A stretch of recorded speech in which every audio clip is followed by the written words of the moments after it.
guys, welcome back to my channel, and if you're new, welcome. I am so happy you found us, and if you're coming back for a second, third, or more time, yay! I am glad you are here. This is Creativity and Inspiration, where we have creative ideas and inspiring thoughts for you. Inspiring thoughts? Well, we give you creative and inspiration every day. We hope. We try. So today, we are doing something a little new, a little different, and no, this isn't the art channel. This is Creativity and Inspiration. We're talking how you can do simple but elegant, elevating art for your own walls. Do you live in a home or an apartment and your walls are kind of blank? Do you want to put something up but you can't afford maybe what you've seen out in a store? I'm going to show you how you can do it at home and it will look just as good, and your walls will elevate the rest of your room. So let's just get right into this video and let me show you some tips and tricks from an award-winning artist. So let's get started. Okay, so what kind of art do you like? What can you do in your own home? Well, I'm going to give you a bunch of different ideas, okay? And all of them are super cost effective, and they're taking tricks from professional photographers, from professional artists.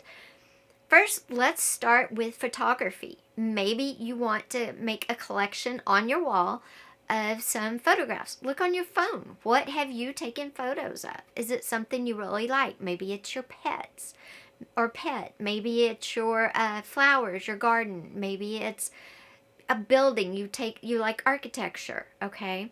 Pick whatever your favorite photos are. Pick 3 or 5, not ever even. You need 3 or 5. You need that odd number to make a really good wall collection, okay? So unless your wall is teeny tiny and you're going to hang them vertical, then you might only do 2, but normally try 3 to 5. Pick which ones you like the best, okay? And they don't have to go together. They don't have to coordinate. The fact that they're all of architecture or pets or leaves or flowers, that's going to be what pulls them together, okay? So pick your favorite, let's say flowers. Pick your favorite 3 to 5 flowers that you have up close, singular, or a big bush, but you can tell what the flower is, photographs. And then print them up. Get frames that if you want the photograph to be the focus, then you want to get a thin frame that just kind of blends into the background of your wall. If you want your frame to be more of a star, then of course you're going to get one with more detail, more bulk to it, so it stands out kind of 50-50 with the photo. For me, if I'm hanging my photos, I want my photos to be the star, so the frame is going to be thin and just kind of blend away. But that's me, you do you. Okay, so once you pick out your photos, what you want to do, and you print them. But do you do color or black and white? That's up to you.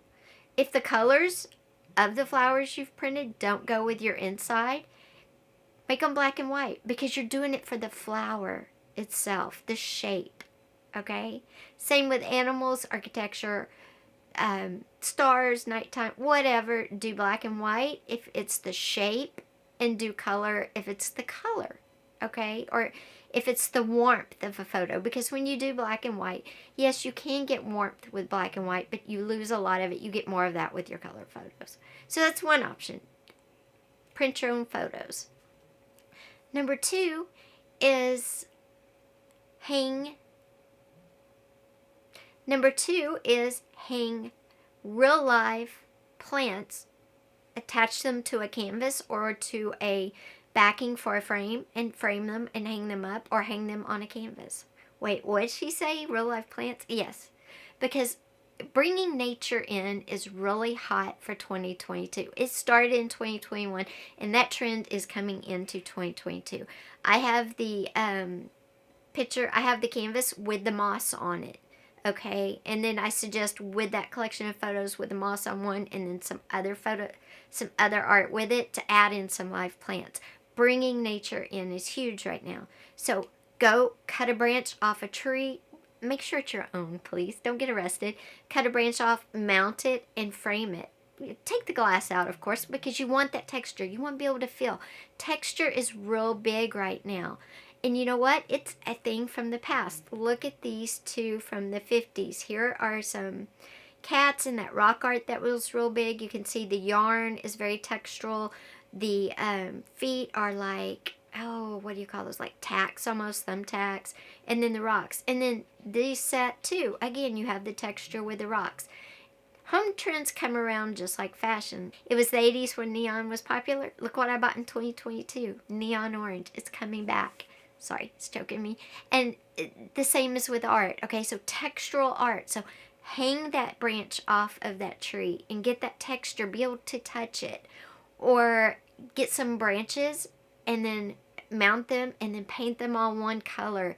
Add a little bit of wall putty to a canvas and paint it and get that texture. I'm going to have an example of how to do that at the end of the video, so stay tuned for that. Now, another thing textural you can do is go to your favorite florist or wherever you buy dried flowers from and get you 1 or 2 dried flowers. Put them on a canvas or a board and hang those. Again, dried flowers, very textural, but bringing in a part of nature. Going to be very popular.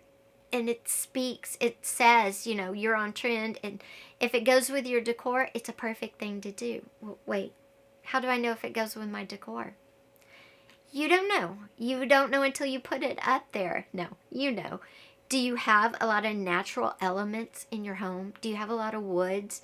Do you have a lot of metals? You need that natural element, okay? You need that balance. Remember, it's, what is it? A third metal, a third painted, and a third natural woods and outdoors. So it's a rule of thirds for interior design. Good rule to have because it helps you mesh all those textures, all those cool and warms together into a cohesive design. So if your space will support a textural element on the wall, do it because it's so unexpected. People will comment on it every time. Okay, next, besides textural on the wall, you can have paintings. Good old-fashioned artwork. But how do you know what to put up? Well, pick what speaks to you.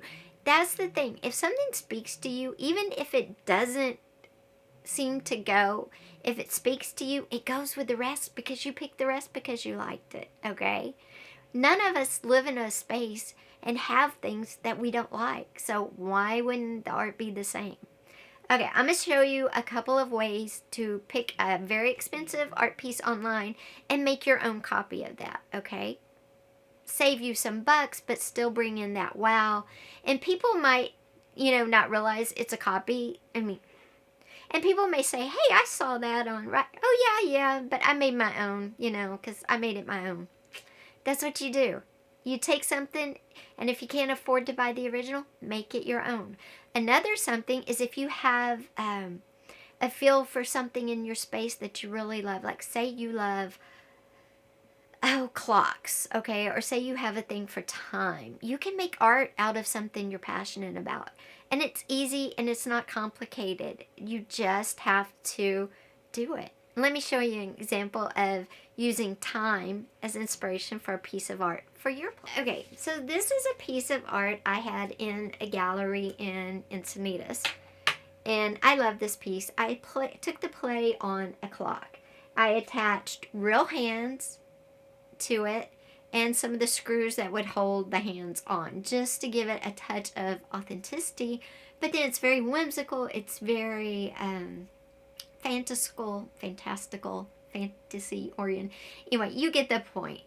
I had fun with it, but this would be an amazing piece in a loft with a lot of metal and brick showing, because a clock is very industrial. Think of the ticking parts of a clock. The clock is very industrial, but being like this on a canvas softens it. So that's what you have to do when you're thinking of art for your space. What fits in, but how can you make it fit in that fun twist of a way, okay?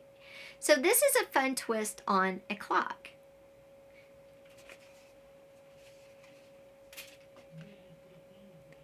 Now, you can certainly do something fun and do your own thing. You can get painter's tape and tape off shapes on a canvas, but let me tell you right now, the hard edge triangles and squares are out.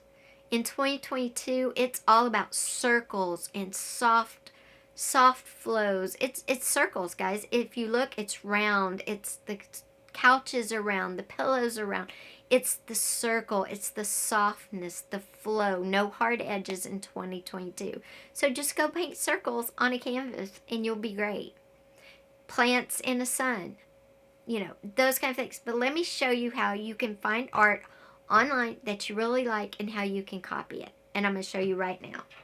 Okay, this is an artwork on West Elm site. If you pick small, this is $199. If you pick large, it's $400. This is just watercolor circles, watercolor paint swatches. That's all it is. You can make this. You can do it on, this is 11 by 14 and it's framed, matted. You could do this 11 by 14. You could do this larger if you want to on a canvas. You could do this on piece of watercolor paper, which is 8 by 11, and have it framed, matted and framed. You can do whatever you want, but you could do this. Get some paints from, you could even get inexpensive paints from like Dollar Tree and swatch a bunch of different colors. You could make this. That simple, guys. That simple. Mat it, frame it, and people would know you didn't spend $199 on it. Another one is this triptych. A triptych is one whole painting over 3 different canvases, okay? But it's all one picture, so you hang them side by side. This one is $1,598. You can make this. You can make this using paper. You can make this using canvas, whatever you wanted, because it's just flower shapes and sticks. That's it. You could do this.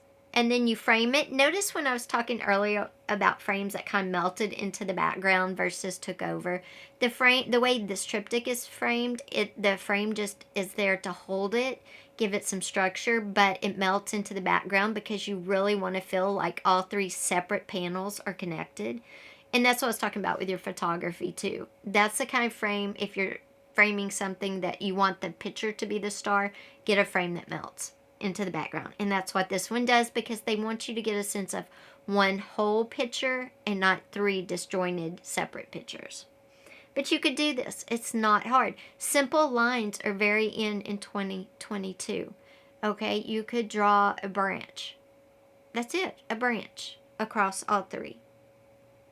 So it's whatever you want to do. But go on, find your favorite artwork, and if it's, or maybe it's not your favorite, but find some artwork that you feel would work in your space that you like. It has to be something you like. It has to be. Okay? And you could do it. You could do it. Now, I'm going to give you some more examples. Alright, I'm going to give you some more examples of some 3D artwork that's very textural that you could go out and do yourself. Then I will show you how to take some sticks from outside and create a beautiful piece of art with them. I will also show you how to use just some simple lines and a simple concept to make art that you could hang in your home or your apartment today. But first, I want to show you a couple more textural things that you could use in your home as well. Okay, this is a placemat. It's very textural. I love it. I got it at the Japanese dollar store, Dasos. And these make great wall hangings. So these are very textural. They're very pretty. They have a lot of interest in them. So that's a great way to add some 3D textural artwork. Don't be afraid to use foil and create a shape. Mold a shape into foil. Okay, don't be afraid for sculptural items that you make yourself or that you find out that are different. Hang them on the wall. All that texture will help. I'm going to go out and get our nature, some sticks, and then I'll come in and show you how to make a really cool piece. We'll be right back. Okay guys, we're back, and I am using these little 4x4 canvas. You can do this on a much larger scale, but since this is a demo, I thought I would use these. I went out, no trees were harmed in the making of this. I picked up little dead twigs that had fallen off of my pear tree outside. So we're good. Let's get started. Let me show you how to use that to make art. And if you want to make art, but maybe you don't have twigs, you don't want to go out and get twigs, nature's not your thing, but you like the form of nature, say like a leaf, Then I'm going to show you how to do it using glue. What I did was drew a leaf on here using glue, and then I'll show you how to hit it with paint so it looks really cool after this dries. And I've already hit this with the heat gun a long time for it to get where I can put paint on it. So we'll do this one in a minute, but let's talk about actually using nature to create something really cool. Now I'm going to use my favorite glue to glue these down. You can use whatever you like. A lot of times all the textural art is super simple. It's just wall putty basically, or modeling paste, something of that, on canvas and painted. And that we're going to do that using these sticks. We're going to make a very simple art just using these sticks. And I'm going to glue it down, and I'm going to space them, and I'm going to put them different heights, different widths. There we go. I'm going to do them like that. Remember I talked about working in threes? I have a video going up on my art website if you want to learn more about the rule of thirds.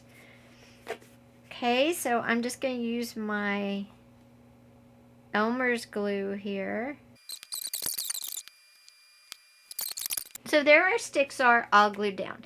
Now to finish this piece and make it just look really amazing, I'm going to take my white paint and just coat these like crazy. You could also spray paint these if you wanted to.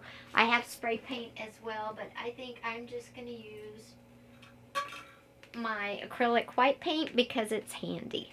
Sorry, the battery died. We have our sticks glued to our canvas. I just glued them with Elmer's glue. They will hold, but if you're going to have it up hanging, you might want to use E6000 or your hot glue.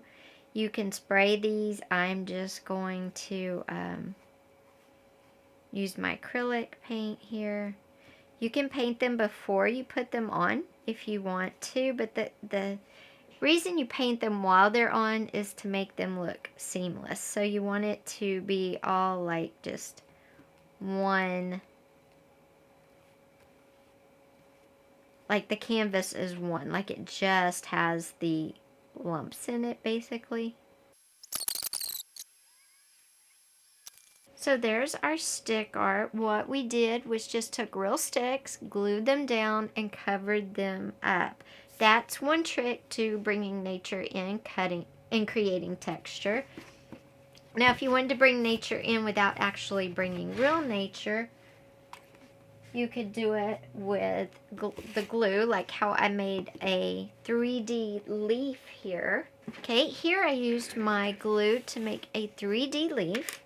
And then you just come over it and hit it gently with paint.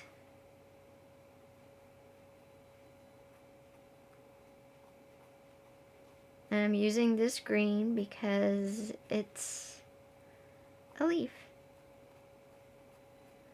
And what you do is you come in and you just hit the raised areas of the glue. And I'm being really soft in case they haven't dried all the way, though they should have.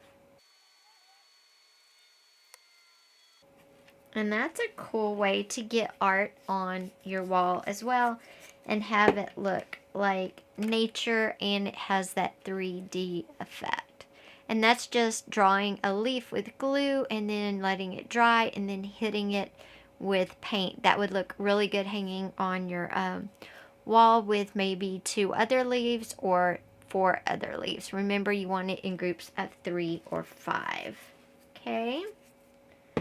Now, if neither one of these are your thing, how about copying some art you like online and creating your own? I'm going to show you how easy that is as well. Okay, guys, so I have my watercolor paper. Whoops.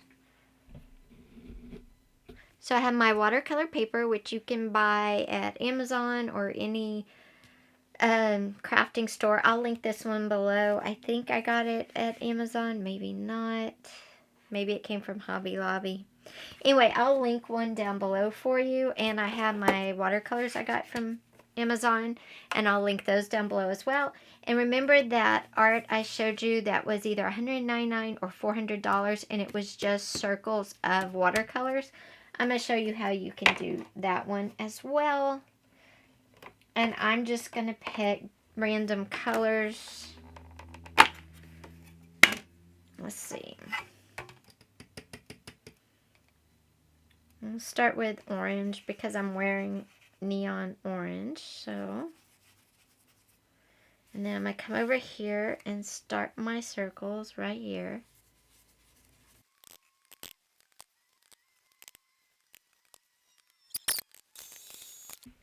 Okay, so that's the one that we were making, and there's ours, and it looks very similar, but there still looks a little different. What's different? Well, if you look real close, theirs has circles around some of them. They've gone in with their pen and done some just drawing around them like that. But there you go. There you go. See, doing the lines around the circles kind of gives them dimension and depth, and that's why they did it on some of theirs. Now, if you go frame this and mat it, so if you just go frame it and mat it, you can have one just like that for less, and you create it yourself. So finding art that you like is not hard. Look at what's out there and think about what can you do and mimic it. Don't let the price deter you from having something really cool or something you really like on your walls. And yeah, maybe it doesn't look 100% like that. They had different colors. I used brighter. They used moody or darker. They mixed black in with each of theirs. You could do that with yours if you wanted. The thing is, you can create something like this and not pay $199 or $400 depending on size. Guys, don't be afraid to create your own art or try to recreate something you see out there. Of course, there are times you do want to invest in art and get that special piece or pieces that you want. So it's totally up to you. I just wanted to give you some options to create really cool art for your space and save on your budget. So I hope you liked a couple of these. I hope I gave you a couple of ideas of how to frame your own photographs if that's what interests you. Or I hope I gave you an idea how to take an everyday object and turn it into art. So guys, if you like this video, be sure and give it a thumbs up. Also, be sure and hit that subscribe button down below and that little bell up top. Tons more videos coming your way. I will see you next time. Take care. Bye.